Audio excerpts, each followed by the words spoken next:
super senses. My five senses. Sight. You can use your eyes to see. You can see shapes and colors.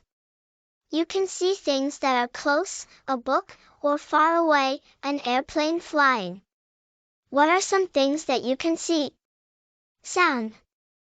You can use your ears to hear. You can hear sounds all day long from the time you wake up. Sounds can be soft, a purring cat, or they can be loud, a drum set. What are some things that you can hear? Smell.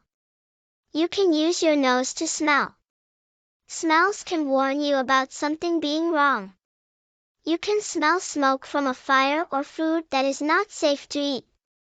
Some smells are pleasant, a sweet flower, and some smells are stinky, trash.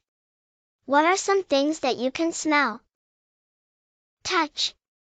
You can use your hands to touch.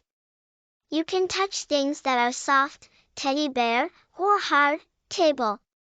You can also touch things that are cold, ice, or hot, stove. What are some things that you can touch? Taste. You can use your tongue to taste. You can taste things that are sweet, strawberry, or sour, lemons. What are some things that you can taste? Thanks for watching our channel White Tech Academy. Like, comment, and subscribe.